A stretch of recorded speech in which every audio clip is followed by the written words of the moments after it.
লাউ শাকের অনেক ধরনের রেসিপি তো করে খেয়েছেন, এভাবে কখনো করে খেয়েছেন? রেসিপিটি দেখতে থাকুন। প্রথমেই লাউয়ের ডগাগুলো আমি ভালো করে কেটে নেব। লাউ শাকের এই রেসিপিটার জন্য একদম কচি লাউ ডগাগুলোই নিতে হবে। যত কচি হবে লাউ শাক আর লাউয়ের ডগাগুলো তত খেতে টেস্টি হবে। এবার লাউয়ের ডাঁটা আর শাকগুলো আলাদা আলাদা করে কেটে নিতে হবে।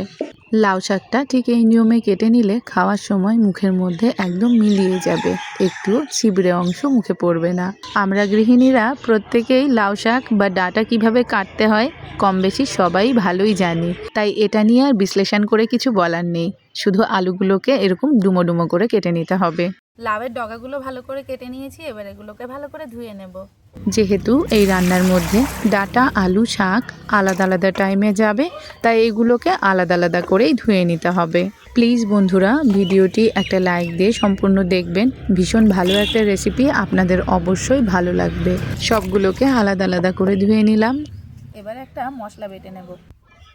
এখানে আছে 2 চা চামচ পরিমাণ জিরে, 2 চা চামচ পরিমাণ আছে সরিষা, আছে 1 ইঞ্চি আদা আর মোটামুটি 10 থেকে 12টা রসুনের কোয়া।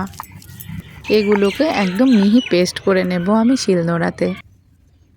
কড়াইটা গরম হয়ে গেছে, দিয়ে দিচ্ছি সরিষার তেল, দিয়ে দিচ্ছি 3টে শুকনো লঙ্কা ফোড়ন, দিয়ে দিচ্ছি রাঁধুনি ফোড়ন 1 চা চামচ। এবার দিয়ে দিচ্ছি পেঁয়াজ কুচি। এবার এর মধ্যে দিয়ে দেবো আমি চিংড়ি মাছগুলো। এবার দিয়ে দিচ্ছি আমি পরিমাণ মতো লবণ। এবার দিয়ে দিচ্ছি পরিমাণ মতো হলুদ, দিয়ে দিচ্ছি কাঁচা লঙ্কাগুলো। এবার দিচ্ছি বেটে নেওয়া মশলাটা, এটাকে কিছুক্ষণ কেটে নেব। এবার দিয়ে দিচ্ছি কেটে নেওয়া আলুগুলো।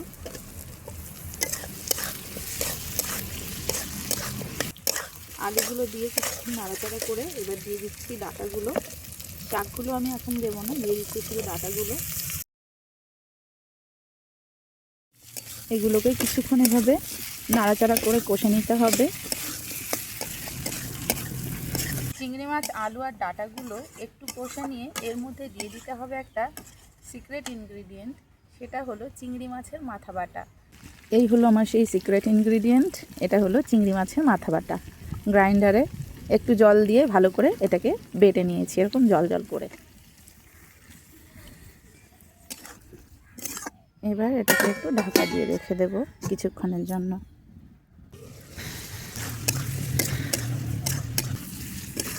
এটা কিছুক্ষণ কষে নিয়েছি, এবার দিয়ে দেবো আমি সামান্য একটু জল, কিছুটা জল। মনে রাখতে হবে খুব বেশি জল দিলে লাউ শাকগুলো স্বাদে টক হয়ে যাবে। হালকা করে ফুটে এসেছে, এবার দিয়ে দিচ্ছি আমি লাউ শাকগুলো।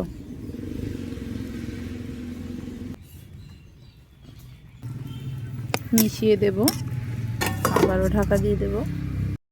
কিছুক্ষণ ঢাকা দিয়ে রেখেছিলাম, এবার এটাকে খুলে দেখব কেমন হলো। আর অবশ্যই এটাকে হাই ফ্লেমেই রান্না করতে হবে, তাতে করে শাকের রঙটা নষ্ট হবে না। আর যদি এটাকে আস্তে আস্তে জাল করে রান্না করা হয় তাহলে কিন্তু লাউ শাকগুলো সব টক হয়ে যাবে, কালারটাও নষ্ট হয়ে যাবে, খেতে ভালো লাগবে না। রান্নাটা দেখেই কিন্তু আপনারা বুঝতে পারছেন প্রত্যেকটা উপকরণ ভালো করে সিদ্ধ হয়ে গেছে। তবুও আরও কিছুক্ষণ জাল করে নেব এই সমস্ত জিনিসের কাঁচা গন্ধটা চলে যেতে। লাউ শাক রান্নার সময় সবসময় অল্প জলে হাই ফ্লেমে রান্না করতে হয়, তাহলে খেতে দারুণ টেস্টি হয়।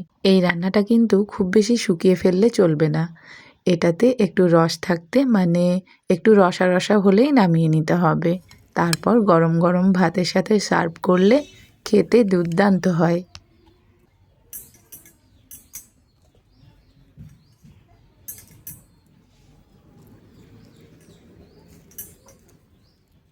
চিংড়ি মাছ আর লাউ শাকের দারুণ একটা কম্বিনেশন, ভীষণ টেস্টি হয়েছে।